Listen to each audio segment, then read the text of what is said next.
Ruh sebagai program, jalan pulang kesadaran ke server semesta, membaca makna hidup, kematian, dan nilai ruh di balik jaringan kesadaran ilahi.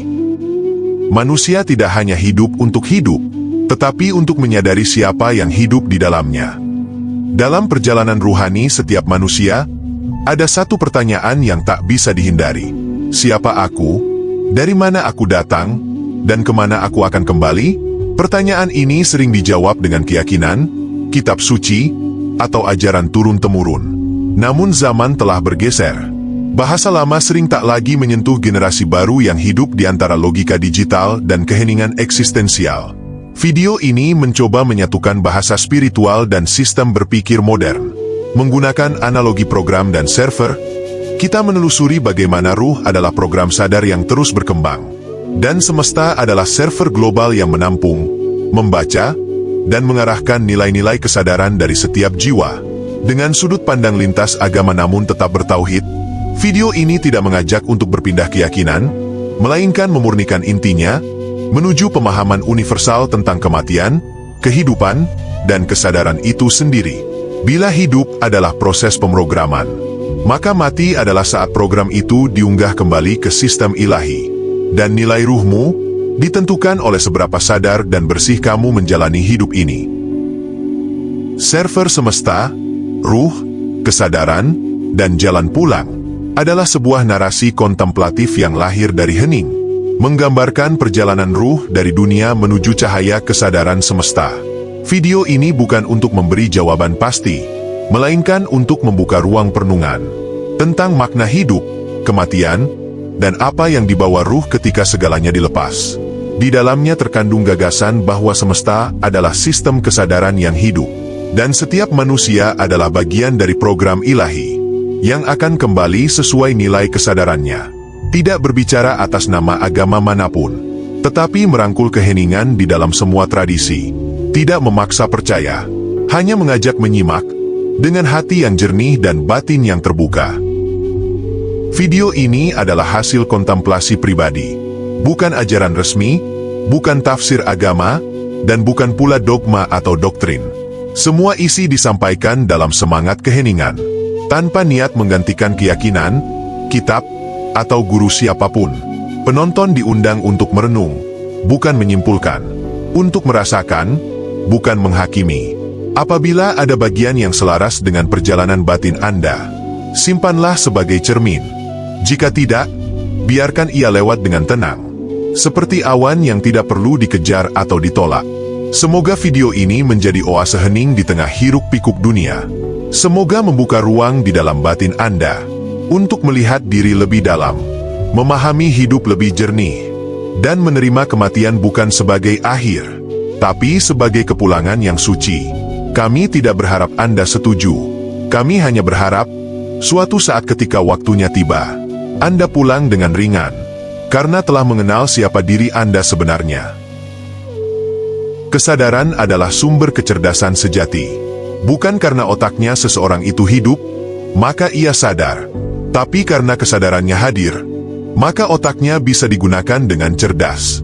Kecerdasan sering disalahpahami sebagai kemampuan berpikir cepat, menyerap banyak informasi, atau memecahkan soal rumit.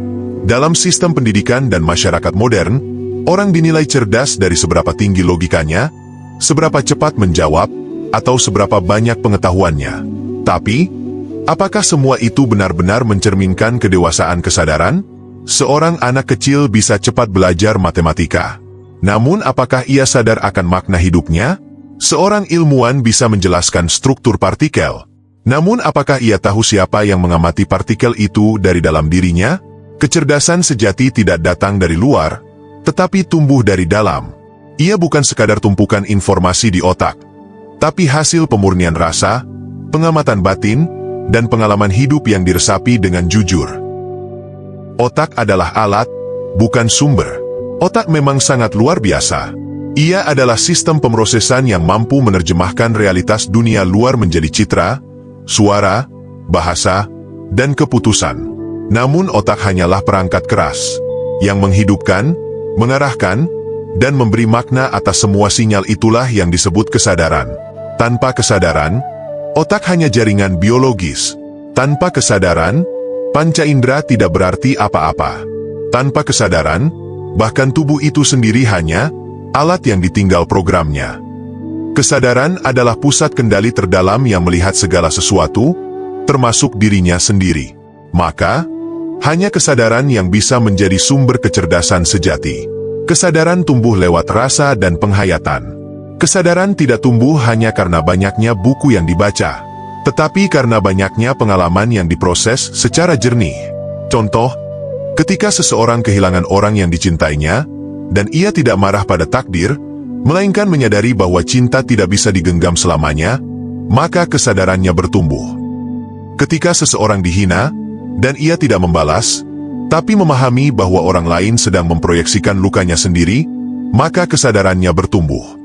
Inilah bentuk kecerdasan yang tidak bisa diajarkan di sekolah, tidak bisa diuji dengan angka, dan tidak bisa dibuktikan dengan piagam, tapi terlihat dari keteduhan jiwa dan kejernihan tindakan seseorang. Ciri kecerdasan dari kesadaran. 1. Hadir penuh dalam hidup, tidak reaktif, tidak terjebak autopilot. 2. Mampu melihat makna di balik peristiwa, bukan hanya peristiwanya. 3. Jernih membedakan antara ego dan kebenaran batin. 5. Menerima kenyataan tanpa kehilangan rasa cinta dan kehadiran. 6. Tidak menghakimi, tapi memahami. 7. Tidak banyak bicara tentang benar salah, tapi menjadi terang bagi sekitar. Orang yang sadar bukan yang banyak tahu, tetapi yang sedikit bicara namun dalam, sedikit bertindak namun tepat, sedikit menggenggam namun penuh. Kesadaran menjadi aset ruh. Saat seseorang meninggal dunia, semua informasi yang disimpan otaknya hilang. Yang tersisa adalah getaran kesadaran yang telah tumbuh selama hidupnya. Rasa yang telah jernih, pengalaman yang telah dimaknai, dan pemahaman yang telah menyatu ke dalam ruh, inilah yang akan dibawa pulang. Maka orang yang sadar bukan hanya cerdas saat hidup, tetapi menjadi ruh yang cerdas dan bernilai tinggi dalam jaringan semesta. Kesadaran adalah mata batin ruh. Dan kecerdasan sejati adalah bagaimana ruh belajar melihat dengan jernih. Saat kita memahami bahwa kecerdasan bukanlah milik otak semata, melainkan pancaran dari kesadaran, maka kita mulai belajar hidup dari dalam bukan hanya dari permukaan. Di sesi selanjutnya, kita akan menggali bagaimana panca indera dan otak bukanlah kesadaran itu sendiri, melainkan hanya alat yang bisa diputus, sementara kesadaran tetap hadir dan hidup tanpa mereka. Panca indera, otak, dan jalan menuju ruh. Apa yang melihat tidak selalu berasal dari mata. Apa yang mendengar tidak selalu berasal dari telinga. Yang mengamati segalanya, itulah ruh yang sadar. Selama hidup, manusia bergantung pada 5 panca indera untuk mengenali dunia. Penglihatan, pendengaran, penciuman, pengecap, dan peraba. Kelima alat ini mengirimkan sinyal ke otak, dan otak memprosesnya menjadi pengalaman. Namun di balik semua proses itu, ada sesuatu yang lebih dalam. Siapa yang mengalami pengalaman itu? Siapa yang tahu bahwa dia melihat? Siapa yang menyadari bahwa dia sedang berpikir? Itulah ruh yang sadar. Ia tidak terletak pada otak, tidak melekat pada indera. Ia hanya menggunakan semuanya sebagai alat sementara dalam simulasi kehidupan. Panca indera dan otak adalah jaringan input semu. Bayangkan tubuh sebagai sistem komputer. Panca indera adalah sensor-sensor input seperti kamera, mikrofon, dan lain-lain. Otak adalah prosesor, CPU, yang mengolah data dari sensor. Namun tidak satu pun dari keduanya adalah pengguna atau pemilik kesadaran. Yang sejati adalah ruh program sadar yang menyadari sistem itu bekerja. Jika semua sensor dan prosesor dimatikan, tubuh akan tampak mati. Tapi ruh jika telah tumbuh dalam kesadaran maka tetap hidup, tetap tahu, dan tetap hadir. Apa yang terjadi jika panca indera diputus? Ada fenomena medis dan spiritual yang menunjukkan bahwa kesadaran tidak bergantung sepenuhnya pada panca indera dan otak.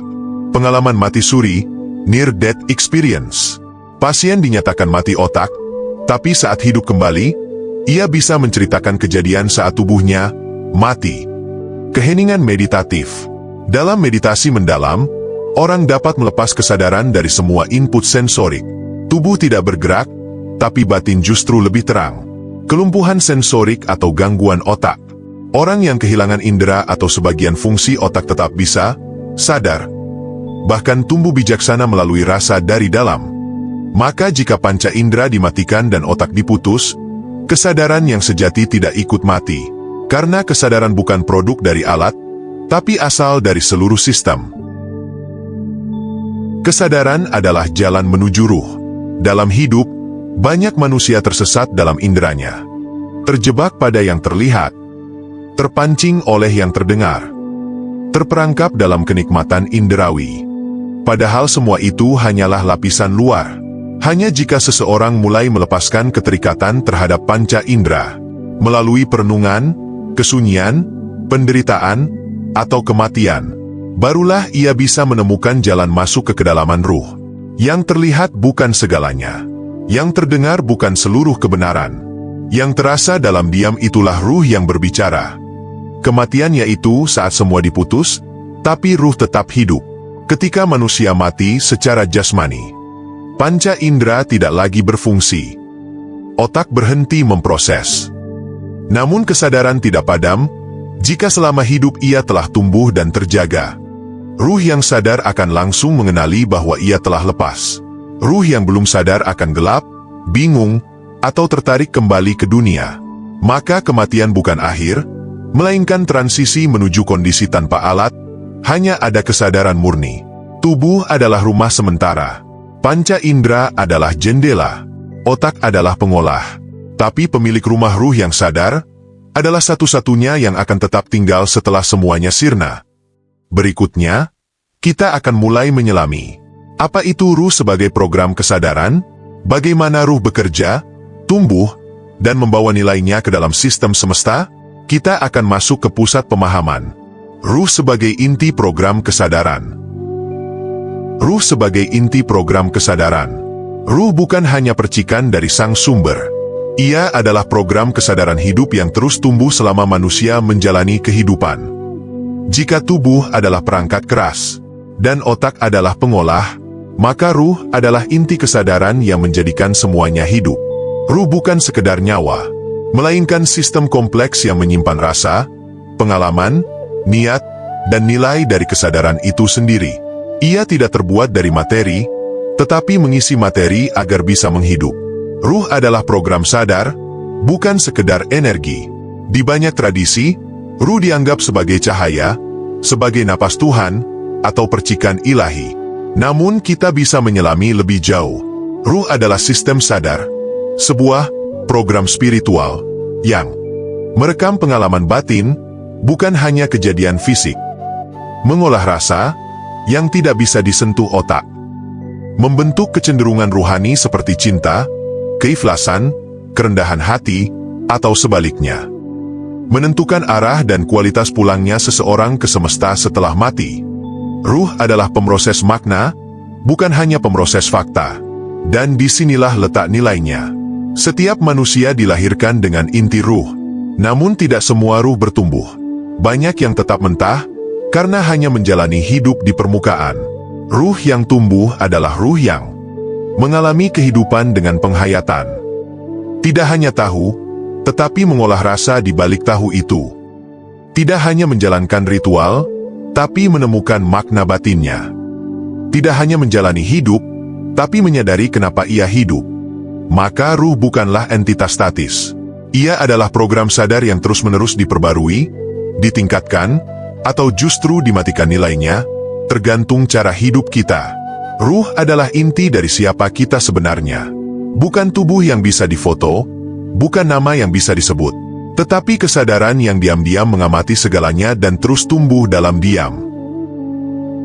Semesta sebagai server global kesadaran. Semesta bukan sekedar ruang kosong yang luas, tetapi sistem cerdas yang menyimpan, membaca, dan mengelola seluruh getaran ruh. Kita hidup di dalam alam semesta yang begitu luas dan kompleks. Namun banyak orang hanya melihatnya sebagai ruang fisik, planet, bintang, galaksi, dan hukum gravitasi. Padahal, di balik segala materi itu, Semesta juga adalah sistem sadar, sistem yang membaca, menampung, dan merespons nilai dari setiap program kesadaran yang pernah hidup di dalamnya. Jika ruh adalah program sadar, maka semesta adalah server besar yang menjadi tempat seluruh program itu kembali, ditata, diuji, dan diharmonisasikan sesuai nilainya. Server kesadaran adalah sistem ilahi yang tak terlihat.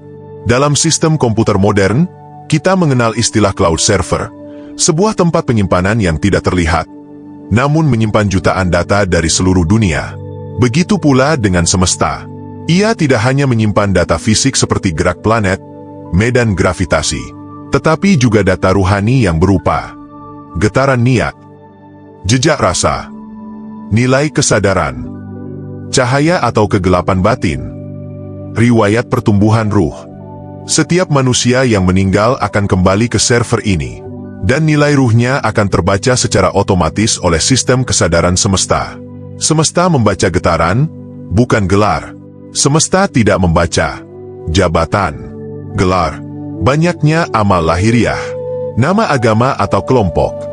Tetapi semesta membaca niat terdalam, keikhlasan saat memberi, cinta yang tidak meminta kembali, ketulusan yang tidak tercemar pamrih, penerimaan dan keheningan dalam menjalani takdir. Maka ruh yang tinggi, bukan yang banyak berbicara, tetapi yang jernih, ringan, dan menyatu dengan hukum semesta. Semesta bukan server tunggal yang datar. Ia memiliki lapisan-lapisan kesadaran, yang dalam berbagai ajaran disebut sebagai dimensi ruh, langit bertingkat, alam barzakh, dunia cahaya, tingkat langit ke-7, ke-9, atau ke-13, atau bahkan field kuantum dalam sains modern. Setiap lapisan ini menampung ruh berdasarkan frekuensinya, seperti frekuensi ruh menentukan posisi dalam semesta. Berat, penuh kemelekatan tertahan di lapisan bawah atau kembali lahir. Bimbang, belum matang tersimpan sementara di zona transisi. Ringan, sadar, jernih naik ke lapisan cahaya, menjadi bagian sistem semesta. Murni dan menyatu tidak lagi individual, menjadi fungsi ilahi dalam sistem keseluruhan. Interaksi server semesta dengan kehidupan dunia yang luar biasa. Server semesta ini bukan hanya pasif, tetapi aktif mengatur, memberi sinyal, dan membimbing jiwa-jiwa yang masih hidup. Contohnya, ilham tiba-tiba, mimpi yang memberi petunjuk, perasaan kuat terhadap suatu tempat atau orang, pertemuan takdir yang membangunkan kesadaran, kebetulan yang terasa bukan kebetulan. Semua ini adalah bagian dari jaringan komunikasi ruhani, di mana ruh-ruh yang telah lebih dahulu pulang bisa memberi pengaruh, membimbing, atau memanggil. Maka kita hidup bukan hanya di dunia fisik, tetapi di tengah jaringan besar kesadaran yang saling terhubung. Semesta bukan ruang kosong, tapi ruang sadar yang mengenali setiap ruh yang kembali kepadanya. Kita bukan makhluk terpisah yang dilempar ke bumi secara acak. Kita adalah bagian dari sistem ilahi. Dan setelah kematian, ruh kita tidak menghilang, tapi dibaca dan diposisikan oleh sistem semesta, berdasarkan nilai yang kita bawa dari hidup ini. Berikutnya, kita akan menyelami lebih dalam bagaimana semesta menilai program ruh, apa saja komponen nilai itu, dan bagaimana ruh yang bernilai tinggi memiliki akses dan fungsi lebih besar dalam sistem semesta. Program ruh, nilai, fungsi, dan arah pulang. Setiap ruh membawa nilai. Nilai itu bukan ditentukan oleh dunia, tapi oleh kesadaran yang tumbuh di dalamnya. Jika ruh adalah program, maka seperti program lain ia memiliki struktur, fungsi, dan arah. Namun berbeda dari kode buatan manusia, program ruh bersifat sadar. Ia bukan hanya menjalankan perintah, tetapi bisa memilih, mengembangkan dirinya, dan menentukan nilainya sendiri. Setelah kematian, ruh tidak sekedar kembali, tetapi dikembalikan ke sistem semesta sesuai dengan nilai program yang telah ia bentuk selama hidup. Nilai ruh bukan banyaknya ibadah, tapi kedalaman kesadaran. Dalam pandangan lahiriah, orang mungkin tampak saleh, taat, atau religius. Namun nilai program ruh tidak dinilai dari penampilan luar, melainkan seberapa sadar ia melakukan segala sesuatu. Seberapa murni niat yang melatarinya. Seberapa ringan ia melepaskan dunia. Seberapa jernih ia mencintai tanpa mengikat. Seberapa dalam ia menerima takdir tanpa menyalahkan. Maka satu sedekah dari hati yang sadar lebih bernilai daripada 1000 amal dengan hati yang lalai.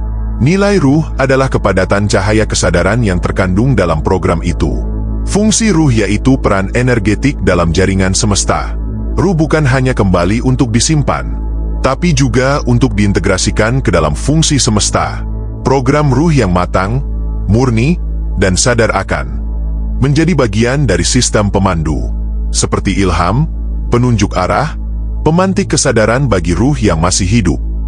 Mengisi posisi energi tertentu, misalnya dalam sistem dimensi cahaya, penjaga gerbang energi, penghubung dimensi.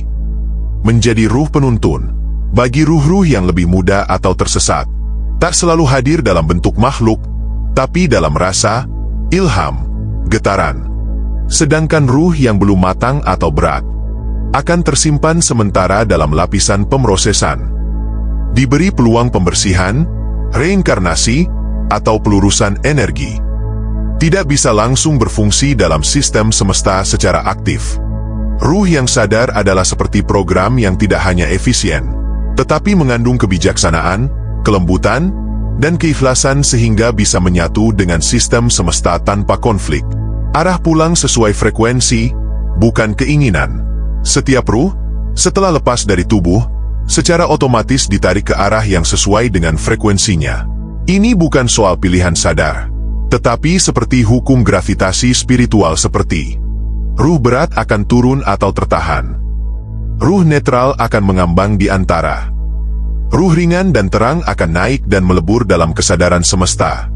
Karena itu, arah pulang bukan ditentukan oleh keinginan, tapi oleh getaran batin yang paling jujur yang telah hidup di dalamnya. Contoh, jika selama hidup seseorang menyimpan banyak ketakutan, kemarahan, dan kemelekatan, maka ruhnya akan tertarik ke wilayah yang serupa. Tapi jika ia hidup dalam kedamaian batin, keikhlasan, dan kebebasan dari ego, maka ia akan ditarik ke lapisan kesadaran yang lebih tinggi, tempat jiwa-jiwa bercahaya tinggal. Ruh adalah program hidup yang ditulis oleh niat, diuji oleh waktu, dan dibaca oleh semesta setelah kematian. Nilai bukanlah angka. Nilai adalah kesucian rasa, kedalaman makna, dan kejernihan kesadaran yang telah tumbuh sepanjang perjalanan. Maka ketika seseorang mati, yang pulang bukan tubuh, bukan kata-kata, bukan gelar. Yang pulang adalah program ruh yang membawa semua nilainya dan siap ditempatkan dalam sistem semesta bukan berdasarkan siapa dia di bumi, tetapi siapa dia dalam kesadaran. Kecerdasan ruh bukan dari ilmu, tapi dari kesadaran. Pengetahuan bisa dipelajari oleh otak, tapi kecerdasan ruh hanya tumbuh lewat kesadaran yang hidup. Banyak orang menyangka bahwa banyaknya ilmu pengetahuan adalah tanda kecerdasan. Di dunia modern, gelar akademik, prestasi intelektual, dan kemampuan berpikir cepat dijadikan tolok ukur kecerdasan. Namun semesta tidak menilai seperti itu. Yang dinilai oleh semesta bukan seberapa luas informasi yang dikumpulkan otak, tetapi seberapa dalam ruh memahami makna dari kehidupan. Kecerdasan ruh adalah kejernihan batin dalam melihat, merasakan, dan menerima kehidupan apa adanya, tanpa ditutup ego. Otak belajar informasi, ruh belajar rasa. Otak menyimpan data, ruh menyerap makna. Otak memecahkan masalah teknis, ruh menghadapi ujian batin. Otak mengenal dunia luar, ruh mengenal dunia dalam. Ruh tidak bisa tumbuh hanya dengan membaca buku. Ia tumbuh ketika seseorang menjalani penderitaan dengan penuh penerimaan.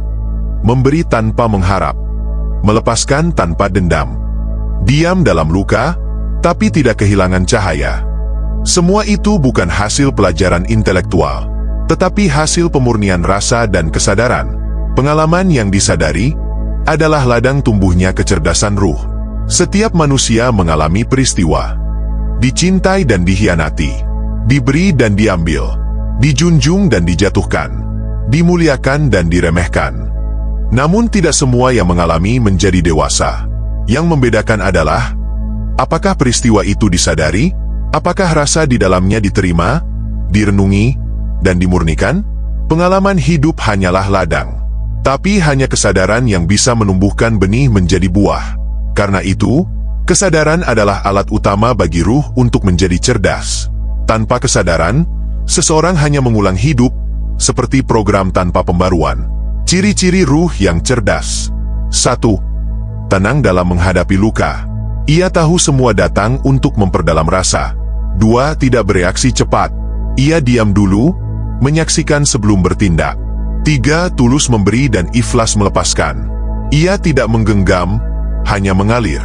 4. Menerima kenyataan tanpa kehilangan cahaya. Ia tidak perlu menang untuk merasa utuh. 5.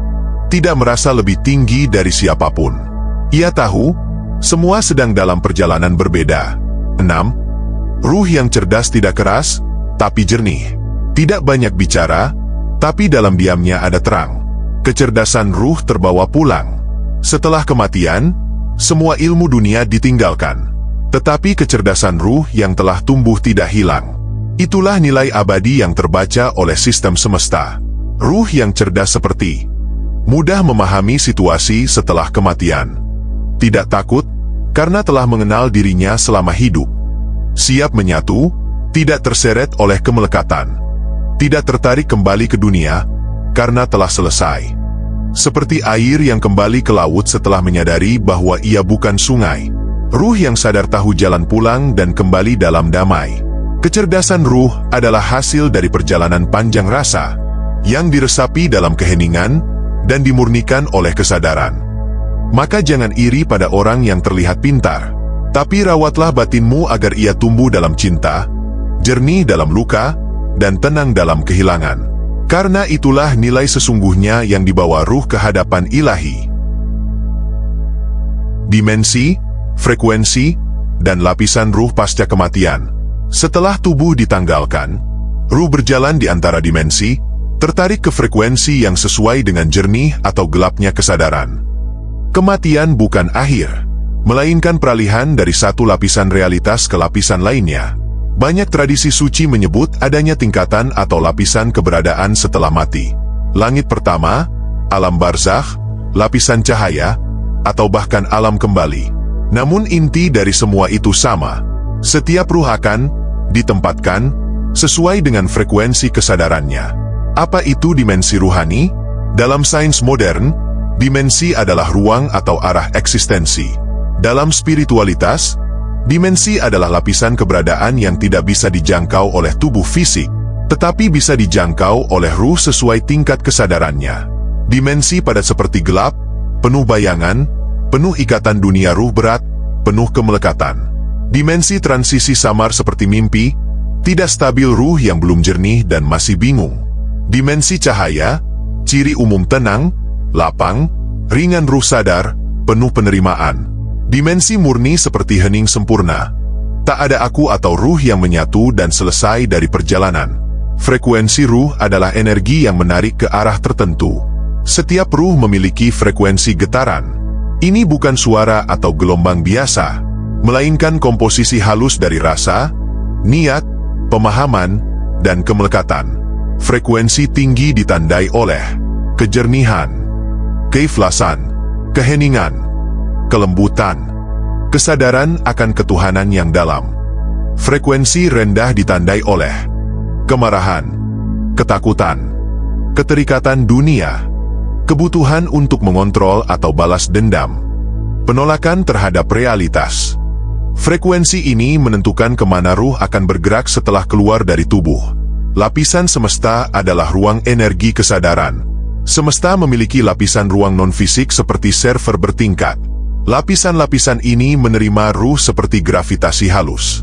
Menarik mereka bukan berdasarkan keinginan, tapi berdasarkan getaran terdalamnya. Contoh analogi. Seperti uap air naik ke langit, ruh ringan akan menuju ke dimensi cahaya. Seperti logam berat tenggelam, ruh berat akan kembali ke wilayah padat.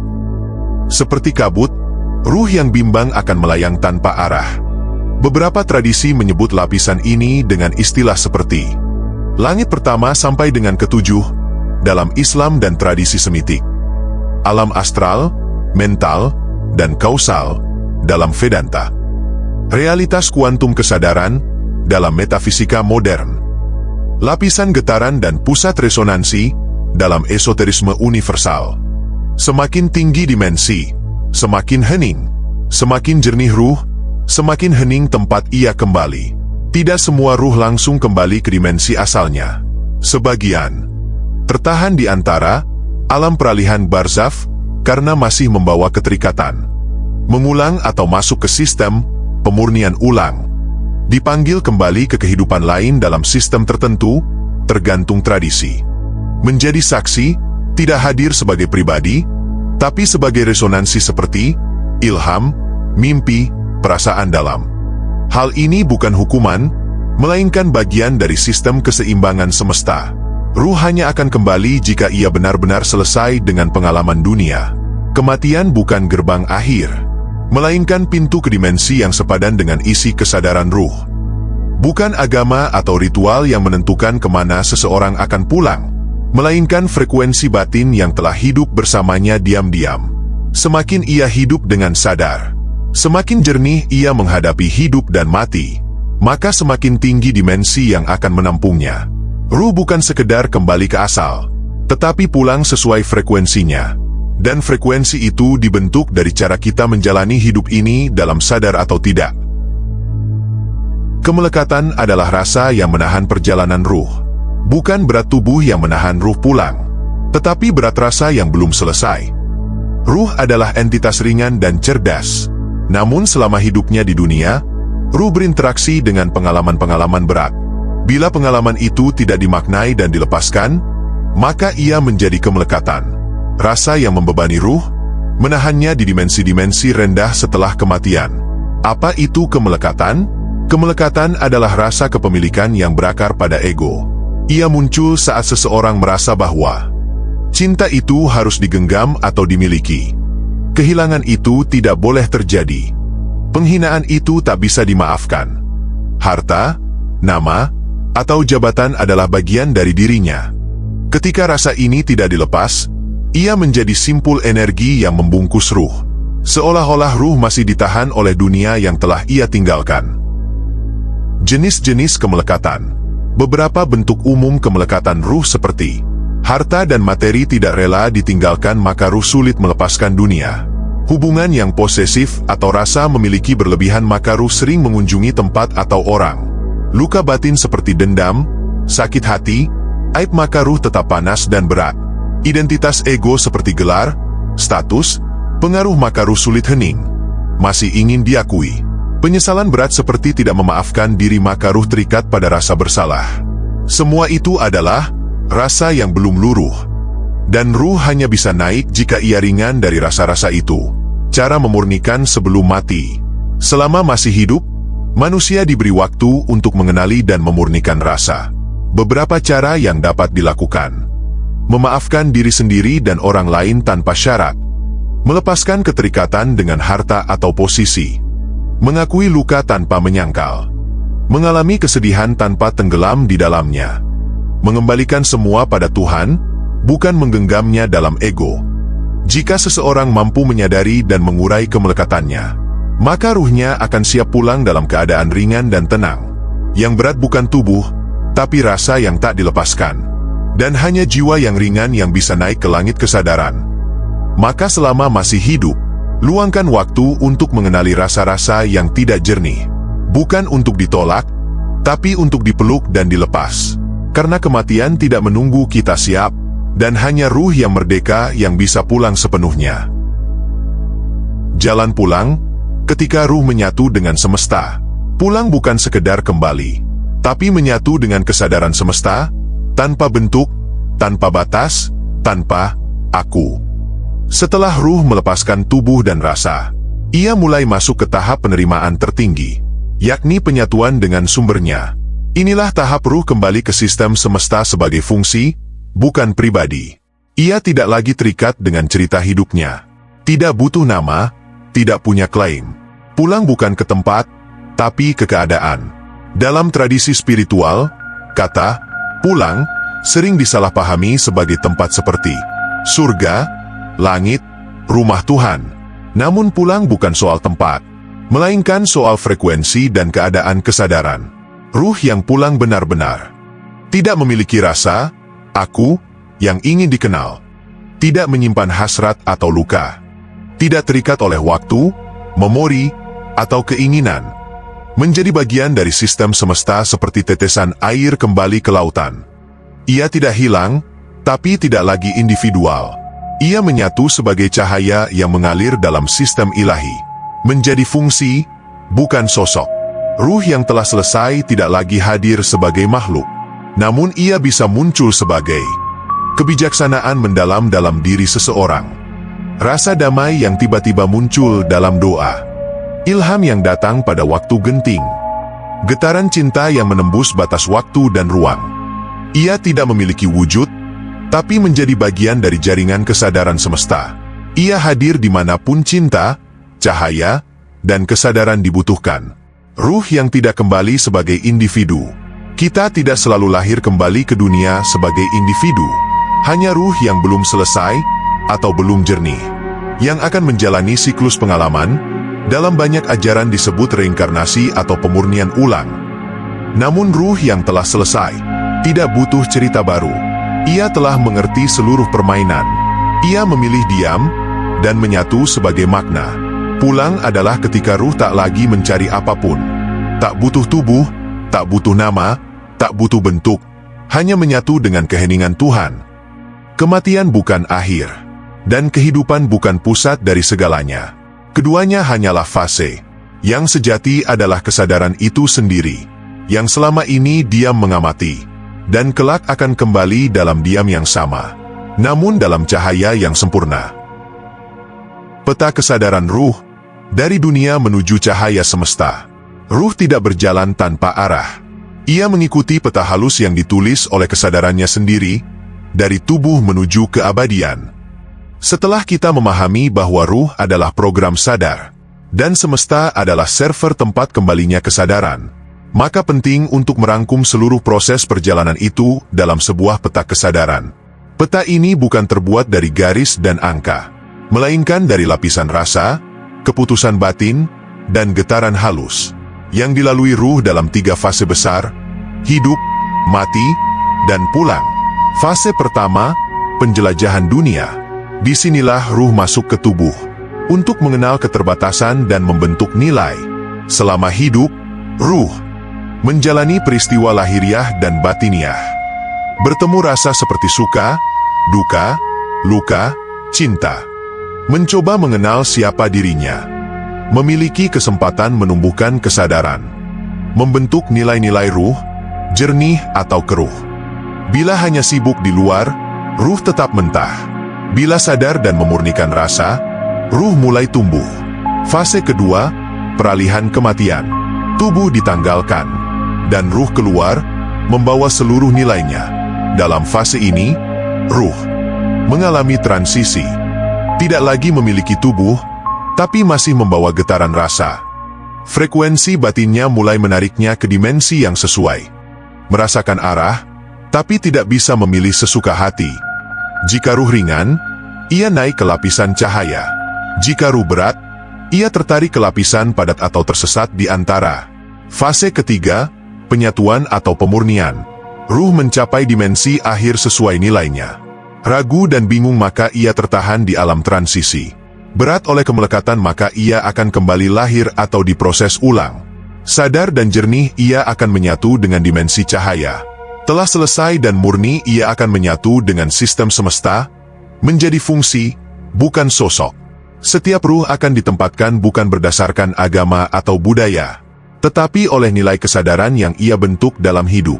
Unsur-unsur yang menentukan arah ruh. Berikut peta elemen yang bekerja dalam sistem kesadaran semesta. Elemen pengaruh pada arah pulang. Kesadaran diri maka ruh tahu siapa dirinya di balik tubuh. Penerimaan, maka ruh tidak menolak kenyataan, ringan. Keikhlasan, maka ruh tak menggenggam, mudah naik. Kemelekatan, maka ruh tertahan, enggan lepas. Dendam atau luka, maka ruh tertarik ke medan emosi rendah. Cinta tak bersyarat, maka ruh menyatu tanpa bentuk. Semesta tidak menilai dengan hukum manusia. Ia menilai dari pantulan batin yang terbaca dalam getaran ruh. Peta ruh bukan garis waktu. Ia adalah jejaring rasa, pemahaman, dan kejernihan yang menciptakan struktur energi yang unik dalam setiap ruh. Jika digambarkan, perjalanan ruh seperti ini: masuk kehidupan, pengalaman rasa, pembentukan nilai ruh, kematian fisik, getaran batin menarik ruh, dimensi sepadan, pembersihan penyatuan fungsi semesta. Ruh tidak berjalan dalam gelap. Ia berjalan di atas peta batin yang ia bentuk sendiri. Semesta adalah sistem cerdas, dan setiap ruh adalah program sadar yang meninggalkan jejak. Saat tubuh mati, semua keindahan atau kekusutan batin menjadi jalur ruh pulang. Maka bila engkau ingin pulang dengan damai, tempuhlah hidup ini dengan penuh kesadaran. Tiap luka adalah petunjuk, tiap rasa adalah cahaya, dan tiap keikhlasan adalah jalan menuju keabadian. Cahaya ruh adalah pulang sebagai fungsi ilahi. Ruh yang selesai tidak hilang. Ia tidak lenyap, tidak tidur, tidak dibungkam. Ia pulang untuk menjadi bagian dari fungsi semesta yang ilahi. Setelah seluruh tahap perjalanan dilalui, dan ruh berhasil melepaskan bentuk, luka, serta kemelekatan, maka ia tidak lagi diperlakukan sebagai entitas pribadi, melainkan sebagai cahaya sadar yang berfungsi dalam sistem semesta. Ruh yang telah selesai bukan berarti sempurna menurut ukuran manusia, melainkan telah melepaskan identitas ego, tidak menyimpan rasa untuk kembali, tidak terikat oleh waktu dan ruang, telah mengalami, memahami, dan mengikhlaskan semua peran hidup. Ruh seperti ini tidak kembali sebagai jiwa yang ingin dikenali, melainkan sebagai getaran murni yang menyatu dengan struktur kehidupan universal. Ia tidak tampak, tapi kehadirannya menjadi bagian dari tatanan keseimbangan semesta. Fungsi ilahi, ruh menjadi penjaga kesadaran. Semesta memiliki lapisan-lapisan energi yang senantiasa bekerja untuk menjaga keseimbangan antara terang dan gelap, antara hidup dan mati, antara tumbuh dan lebur. Ruh yang telah jernih dan menyatu akan berfungsi dalam sistem ini, seperti menjadi penyampai ilham bagi manusia yang terhubung batinnya, menjadi pancaran cinta dalam pertemuan-pertemuan takdir, menjadi penjaga keheningan di titik-titik suci alam, menjadi penyeimbang kesadaran kolektif melalui resonansi diam yang dalam. Ia bukan makhluk, tetapi fungsi, seperti angin yang menyentuh tanpa terlihat, seperti cahaya fajar yang menghangatkan tanpa suara. Kesadaran ruh tidak pernah mati, bahkan dalam ketiadaan tubuh. Kesadaran ruh tidak pernah hilang. Ia hanya berubah bentuk, dari pribadi menjadi jaringan sadar yang melebur dengan Allah, dengan semesta, dengan cinta. Kesadaran bukan milik kita, tetapi pinjaman ilahi yang kembali dalam keadaan yang telah dimurnikan. Maka dalam konsep spiritual terdalam, yang pulang ke Tuhan bukan nama, bukan amal, bukan pemikiran, tetapi getaran kesadaran yang membawa nilai hakiki. Ruh sebagai cahaya yang menyambung kehidupan. Kadang kita bertemu seseorang dan merasakan seolah telah mengenalnya. Kadang kita bermimpi dan mendapat jawaban. Kadang kita menemukan ketenangan di tempat-tempat tertentu tanpa sebab. Semua ini bisa jadi adalah jejak ruh yang telah menyatu, mengalir sebagai cahaya, bukan untuk menjadi pusat, tapi untuk membimbing dari balik tabir. Kehidupan tidak pernah benar-benar terputus. Ia berputar dalam lingkaran kesadaran. Dan ruh yang sadar menjadi bagian dari arus cahaya itu, tanpa mengklaim, tanpa mengikat. Ruh bukan milik tubuh. Ia hanya singgah untuk belajar, dan kelak akan kembali ke laut kesadaran, menjadi satu dengan cahaya semesta. Video ini bukan ajaran baru, bukan pula pengetahuan pasti. Ia adalah refleksi batin, yang mencoba memahami makna perjalanan ruh. Bukan dengan logika, tapi dengan rasa yang jernih dan tenang. Jika ruh adalah program sadar, dan semesta adalah server ilahi, maka setiap momen hidup ini adalah baris kode kesadaran yang sedang ditulis. Dan kita sendirilah penulisnya. Maka hiduplah dengan kesadaran. Terimalah luka sebagai guru. Biarkan cinta tumbuh tanpa menggenggam. Dan bersiaplah, suatu hari, untuk pulang. Bukan sebagai pribadi, tapi sebagai cahaya.